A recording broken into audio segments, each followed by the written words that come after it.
Un clic sur la plateforme de télévision en live. Sanga TV vous propose, en plus de l'ORTB, d'autres chaînes africaines. L'application Sanga TV est disponible sur Play Store.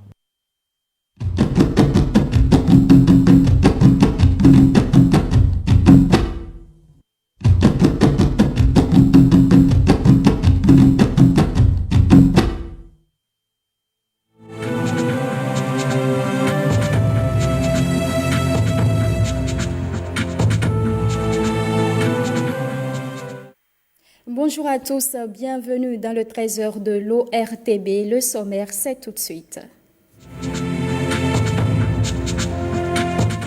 La campagne électorale bat son plein à une semaine des élections législatives, républicains et progressistes, toujours à la conquête des suffrages des électeurs. Une de nos équipes est allée faire le constat. Offrir de meilleures conditions de vie aux agents de santé, une préoccupation du gouvernement du Bénin.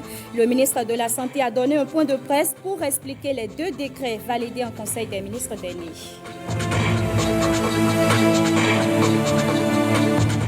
Dans ce journal, on vous fera découvrir une cité totalement construite sur l'eau. Elle émerveille d'ailleurs les touristes. Ganvier, c'est son nom. Angela Kweidja nous amène y faire un tour.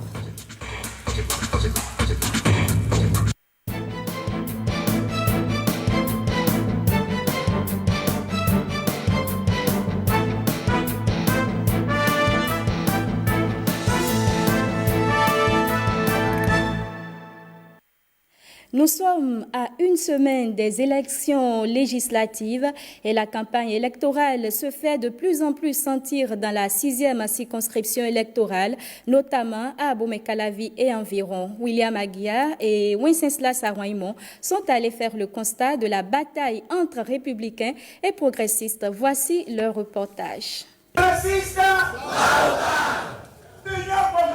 C'est le cri de ralliement entre Georges Bada et ses amis d'Abomey-Calavi.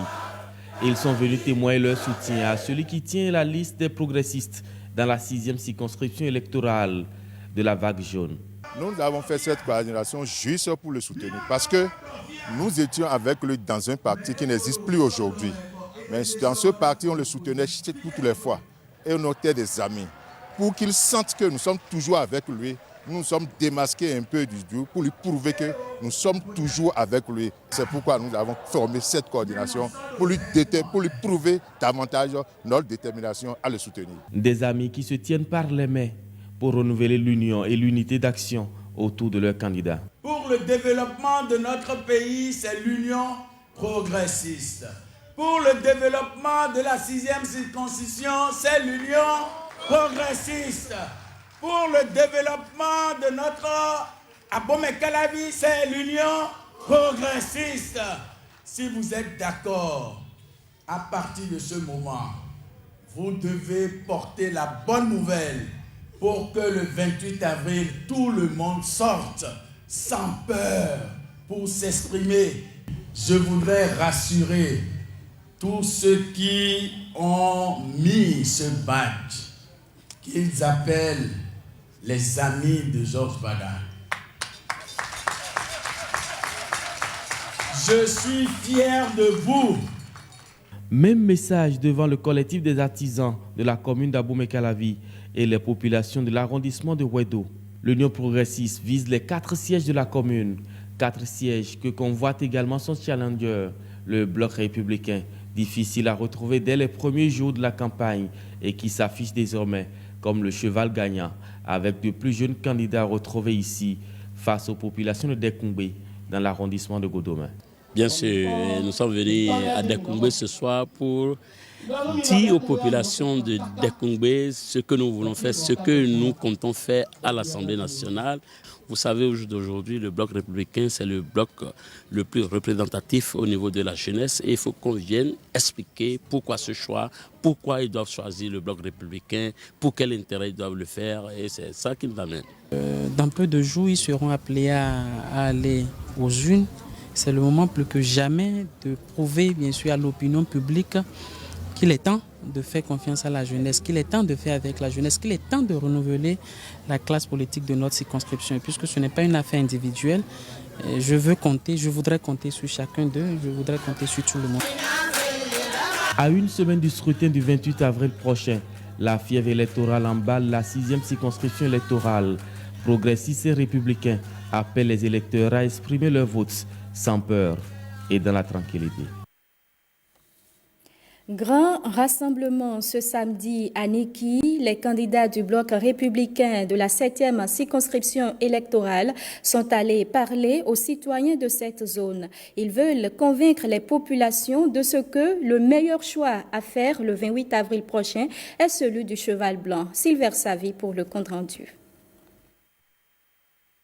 Ils sont venus de Tasso, de Wenou, de Souya, de Sakabansi et autres pour se retrouver d'abord à l'arrondissement central de Niki, puis à l'arrondissement de Biro. Les potentiels électeurs ont fait le déplacement de ce jour pour entendre quelque chose de nouveau et de rassurant.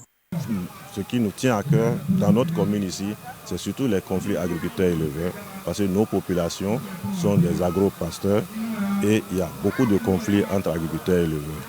Et qu'est-ce que nous pouvons faire donc pour pouvoir, sur le plan législatif, contribuer à voter des lois qui vont assainir, qui vont apaiser ces deux secteurs d'activité. Pour atteindre cet objectif, il faut un préalable qui est en réalité une marque de confiance. Et je demande à mes frères, à mes parents, de Niki en particulier, et de la 7e circonscription électorale en général, de voter massivement le cheval blanc, de poser le cachet, le tampon sur le logo à leur droite, sur le logo, sur le cheval blanc cabré. Pour rafler les 4 sièges comme souhaité par les candidats, il faut non seulement de la volonté, mais aussi de la détermination et surtout la force de convaincre. Et c'est ce qu'apporte la ministre de l'économie numérique et de la communication à l'équipe. Les atouts que nous avons au bloc républicain sont le fait que nous mettons en avant les femmes, les jeunes. C'est un parti résolument tourné vers la promotion des jeunes et des femmes. C'est également un parti résolument tourné vers le développement par l'action au niveau des communautés. Et ces communautés attendent des actions palpables une fois les élus installés. Mais en attendant, les candidats et leur suite vont continuer le périple avec de petits rassemblements dans les localités environnantes. Dans la 12e circonscription électorale, les candidats du bloc républicain veulent miser sur les jeunes pour décrocher les 3 sièges à pourvoir dans la circonscription. Le maire de Dogbo, premier suppléant sur la liste, a convié les jeunes de sa commune à une séance d'échange compte rendu de Christian Gandio et de Daniel Ada. C'est une rencontre de vérité qui réunit ici des candidats du bloc républicain de la 12e circonscription électorale et ces jeunes de Dogbo. La séance porte sur les différents problèmes qui entravent l'épanouissement de la jeunesse.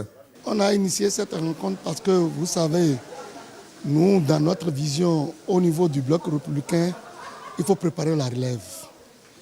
Nous avons noté depuis 1990 jusqu'à aujourd'hui, il y a un vide. Les anciens politiciens n'ont pas préparé la relève. Mais avec nous, comme nous sommes des jeunes aussi au niveau du bloc républicain, nous, on a compris très tôt que désormais, il faut partager tout avec la jeunesse. Pour que la couche juvénile de Dogbo touche du doigt tout l'intérêt que lui accorde le bloc républicain, le maire a convié à cette rencontre le plus jeune candidat de la liste du cheval cabré dans la 12e circonscription. Le maire Akapo Vincent, qui est colistier, nous a invités donc à Dogbo aujourd'hui pour assembler, regrouper et mobiliser les jeunes qui sont derrière lui et qui, pour lui, doivent également se retrouver dans notre dynamique et dont nous devons également porter les voix.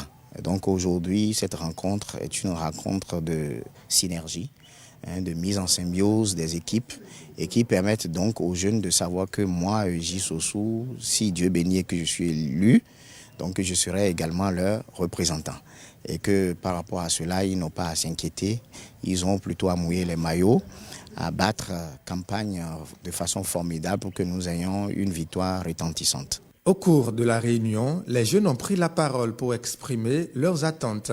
À l'issue du jeu de questions-réponses, ils optent pour le bloc républicain. La 12e ici, on n'a pas d'usine, on n'a pas des infrastructures structurantes qui doivent générer de l'argent. Donc, et il est en train de vouloir travailler à cela. Et c'est ce qui a motivé la jeunesse à l'acclamer et à vouloir voter massivement pour lui pour qu'il soit présent à l'Assemblée. Et J-Sessou nous a vraiment dit que ce n'est pas l'ancienne code, on attache la nouvelle code. Pourquoi il a dit comme ça? Parce qu'il connaît bien notre maire et ils sont connus, ce n'est pas aujourd'hui, par des expériences, par tout ce qu'ils ont, dans tout ce qu'ils ont passé. Donc le maire, nous aussi, on a confiance et la confiance que nous on a avec notre maire, on est prêt à soutenir le bloc républicain. Les jeunes de Dogbo s'engagent aussi à propager les idéaux du bloc républicain jusqu'au dernier hameau de la commune. La campagne électorale est effective également dans la 15e circonscription électorale, département du littoral. L'Union progressiste était au contact des populations pour solliciter leur suffrage. Reportage signé Jérôme Hungbo.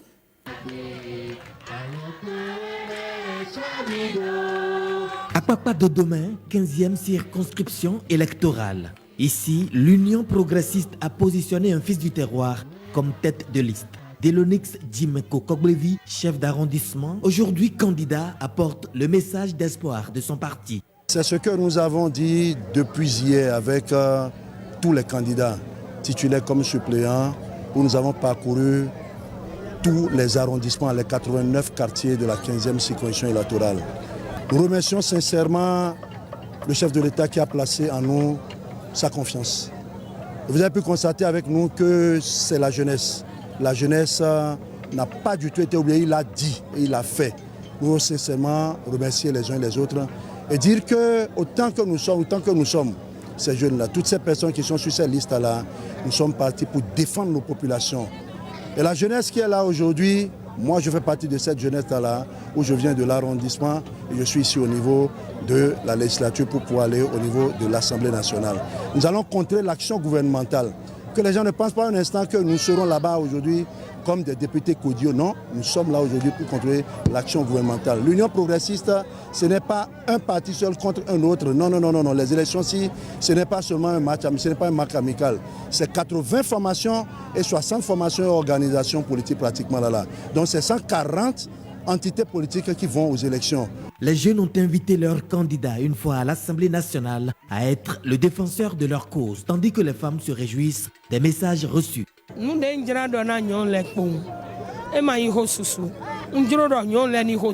J'invite les femmes à me suivre et à traduire dans les urnes leur amour pour moi. Le bonheur sera de leur côté.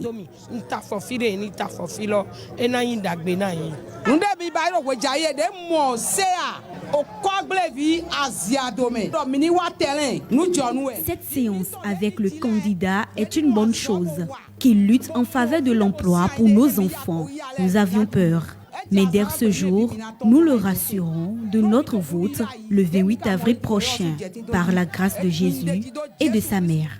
Je voudrais dire encore une fois aux populations de sortir massivement le 28 et d'aller accomplir leur devoir civique. La 15e circonscription électorale compte 4 postes de représentants du peuple à pourvoir pour l'Assemblée nationale Porto Novo. On reste avec l'Union progressiste.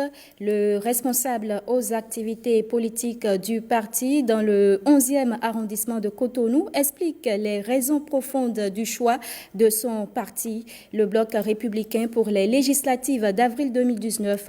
Une séance de travail a eu lieu à Agantikon où Gatien Adjagboni a convaincu ses militants. Évariste Zomaron, Jérôme Hungbo.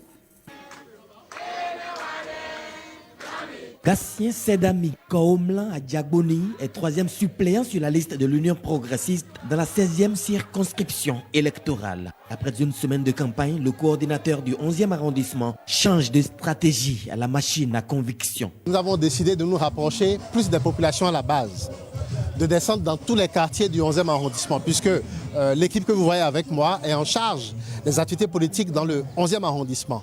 Et donc, à partir de ce jour, nous allons sillonner tous les quartiers du 11e arrondissement. Nous en avons exactement 13.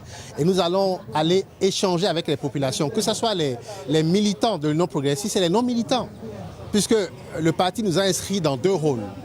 Expliquer, dialoguer avec les populations à la base et aussi expliquer.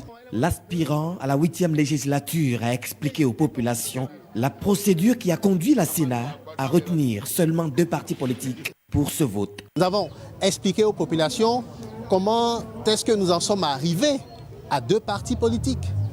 Nous ne sautons pas au plafond parce qu'il n'y a que l'UP et un deuxième parti qui compétit. Nous ne nous en réjouissons pas. Nous aurons pu souhaiter qu'il y ait plus de partis. Mais la loi, c'est la loi. Et donc, quand d'aucuns ne rentrent pas dans la loi qu'ils ont eux-mêmes votée, nous ne pouvons pas faire grand-chose à notre niveau. Et donc, nous avons expliqué aux populations qu'est-ce qui s'est passé. Et voilà, les populations ont compris. Il explique que l'Union progressiste en termes d'idéologie est bien différente du bloc républicain. Nous sommes un parti social-démocrate, c'est-à-dire que nous sommes ancrés dans le social. Et c'est ce que nous avons expliqué aux populations. Nous sommes d'accord et unanimes pour dire que le gouvernement actuel fait assez de microcrédits, mais nous voulons que ça aille plus vite et nous veillons aux intérêts des populations. Donc si, au soir du 28 avril, le Baobab en sort fort, renforcé, nous aurons plus de force, plus de capacité pour négocier avec les dirigeants. Et nous sommes un parti, nous sommes contre l'immobilisme.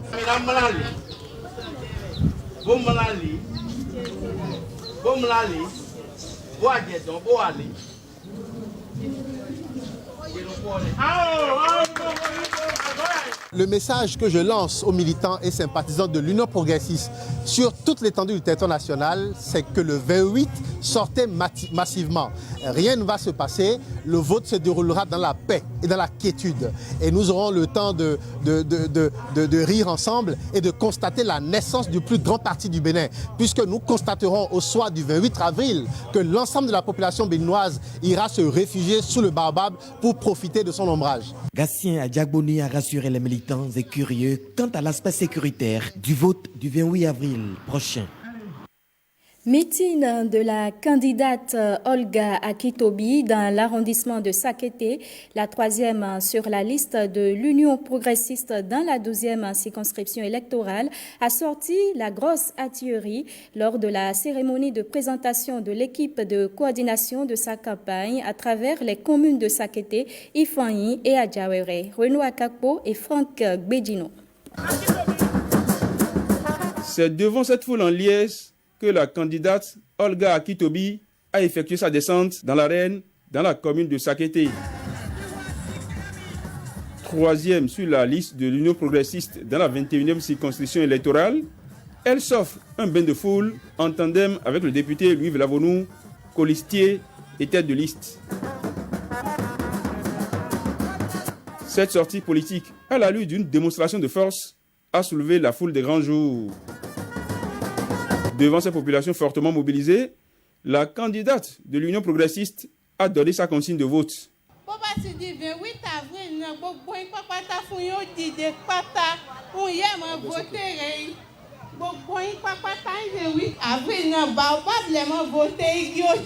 L'Union progressiste, le seul choix crédible, a dit et répété la candidate Akitobi dans la langue du terroir.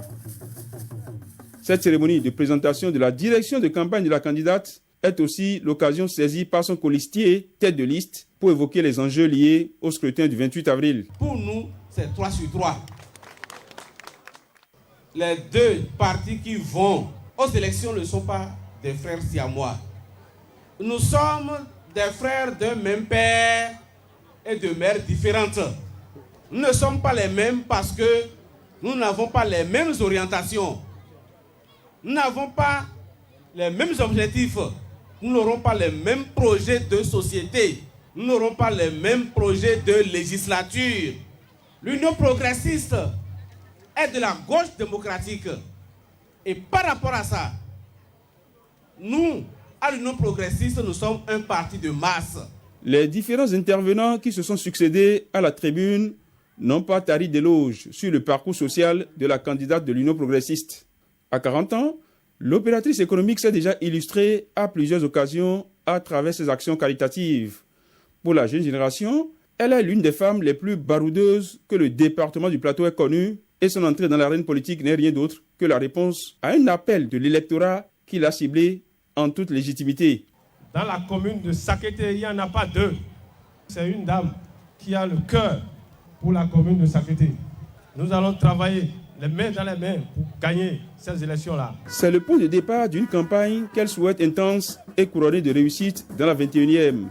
Olga Akitobi a mis en ordre de bataille son état-major politique pour un carton plein, seule condition pour l'avoir composté son billet pour le palais des gouverneurs de Porto Novo. Depuis la décision du gouvernement en juillet 2018 de mettre fin à l'exercice en clientèle privée des agents de santé, des mesures d'accompagnement étaient attendues. 2 décrets viennent ainsi d'être validés ce 17 avril en Conseil des ministres. Le premier fixe les indemnités d'astreinte et d'heures supplémentaires dans les formations sanitaires publiques. Le deuxième décret organise le temps de travail des agents. C'est ce qu'explique le ministre de la Santé, Benjamin Rumpati, dans un point de presse. En voici la substance. Lorsque vous prenez les spécialités chirurgicales, le temps de travail au cours d'une semaine est réparti de façon à ce que le praticien ait 2 jours de consultation et au cours de ces 2 journées, comme pour le cas des spécialités médicales, il est astreint à prendre 18 malades par jour, bien sûr, et 2 journées opératoires. Et le dernier jour est réservé pour la visite, les recherches et autres. Cela fait qu'au bout d'1 mois, on verra globalement le nombre de consultations qu'il a à faire. Lorsque je prends quelqu'un de spécialité médicale, ça lui fait 216 consultations pour le mois. Lorsqu'il s'agit de quelqu'un d'une spécialité chirurgicale, ça lui fait 36 patients par semaine. Donc, ça fait 144 par mois. Lorsqu'il va effectuer ce travail minimum qui lui est demandé en termes de consultation, toute consultation au-delà de ses effectifs sera considérée comme un bonus sur lequel il va percevoir des ristournes. Donc, les praticiens qui, par dévouement, passent ou passaient leur temps à l'hôpital à s'occuper des malades vont voir leur travail supplémentaire rémunéré. Sur ce bonus qui sera perçu par le praticien, 20% seront rétribués au personnel qui l'a aidé, au personnel paramédical qui l'a aidé. Pour ce qui est des gardés astreintes, il faut dire que nous avons fixé ça de manière consensuelle et des taux ont été prévus pour les jours de garde en jour ouvré et les jours de garde en week-end et en jour férié. Donc par rapport à ces astreintes qui doivent être obligatoirement organisées lorsque l'effectif ne permet pas d'assurer la garde, pour les médecins, elle est payée à 7 000 francs les jours ouvrés et 10 000 francs les week-ends. Et pour le personnel paramédical, à 3 000 francs les jours ouvrés et à 4 000 francs les week-ends et les jours fériés. Et tout cela a été fait avec des simulations. Nous avons créé des simulateurs pour vérifier la charge qui est effectivement supportable par les hôpitaux. Le gouvernement, au regard de la situation actuelle des hôpitaux, a prévu d'honorer la doléance qui a été formulée par aussi bien les agents de santé que les responsables d'hôpitaux au cours des sessions de ces commissions, pour qu'au cours des 2 premières années, l'État puisse accompagner les hôpitaux à supporter la charge financière. Et cette évaluation a été faite à 1,2 milliard. Une destination touristique aux 1000 personnes au Bénin, c'est bien sûr Ganvié. La cité est totalement construite sur l'eau et émerveille tout visiteur. Pour une meilleure visibilité de ce site, le gouvernement a en projet sa réhabilitation, mais déjà à la recherche des retombées touristiques de Ganvié. Un reportage signé Angela Kbeidja. Tout est construit ici sur pilotis. C'est la cité lacustre de Ganvié.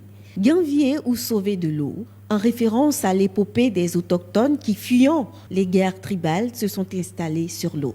Aujourd'hui, le paysage féerique de la cité offre aux visiteurs des émotions dignes d'un sublime tableau d'art. C'est une expérience super et étonnant parce que chez nous, on ne connaît pas ce genre de village sur l'eau, donc très chouette. Le village est tout à fait magnifique. Pour nous aussi, c'est très surprenant de voir une toute autre manière de vivre puisque absolument tous passent sur l'eau. Même pour se déplacer, il faut prendre sa barque. Donc je pense que c'est vraiment quelque chose de tout à fait nouveau, de tout à fait remarquable. Tout commence à l'embarcadère d'Abomey-Calavi. Le marché flottant de poissons qui s'y anime est la première attraction. Ici, on vit de la pêche.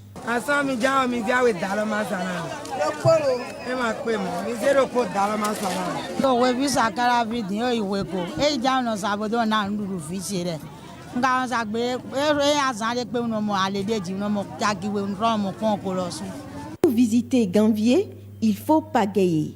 Alors que les habitants, pour la plupart, utilisent les pirogues, les touristes et autres visiteurs ont le choix entre pirogues et barques motorisées. Si c'est 5050 par exemple qu'on a pris pour un touriste, donc si on enlève les 650, ça veut dire que le reste revient au propriétaire de barque. Le guide conducteur travaille pour le propriétaire. Sur le trajet, quelques hôtels et restaurants, notamment celui-ci qui force l'escale. Une escale qui vous permet de faire honneur aux spécialités du coin tout en participant au développement de la localité. Particulièrement, nous, on fait tous nos approvisionnements dans le village pour permettre à toutes les personnes qui exercent des activités dans le village d'avoir aussi un peu de devises. La cité lacustre de Ganvié reste une attraction touristique qui devrait générer des devises pour la commune. Mais l'organisation pourtant structurée semble n'avoir rien changé à la vie sur l'eau. Bon, par rapport à l'argent qui sort par le tourisme comme ça, il y a la mairie qui prend 75 francs et que les deux arrondissements de Ganvié, à savoir arrondissement de Ganvié et puis de Ganvié 2, prennent 175 francs sur les 650 francs. Ça reste 400 francs au niveau du tourisme, à la direction du tourisme. Aujourd'hui, nous ne pouvons pas dire avec fierté que le tourisme nous apporte quelque chose. Donc à la date d'aujourd'hui, je ne peux pas montrer pour dire voilà, par exemple, ce que le tourisme a apporté à Ganvié. Donc nous sommes là, on vit au quotidien et nous n'avons pas toujours les retombées. On ne sent pas les retombées du tourisme dans notre localité. Une porte de sortie pour les autochtones aujourd'hui, le projet de réhabilitation du gouvernement. Si nous prenons par exemple Soava, la plateforme logistique où seraient installés les habitats, comment on va les monter, ceux qui seront les artisans qu'on peut former et pour savoir les habitats, comment les réaliser, c'est ici qu'on doit faire. Et ça là, ça va faire créer des emplois à ceux-là qui sont de Soava. Et tout ce que nous sommes en train de dire doit générer des ressources, des tasses. Ganvié, la Venise de l'Afrique, pourquoi pas? Un vieux rêve bien mérité. Et c'est sur ces belles images de la cité lacustre de Ganvié que ce journal se referme. Merci d'avoir été là et merci de l'avoir suivi.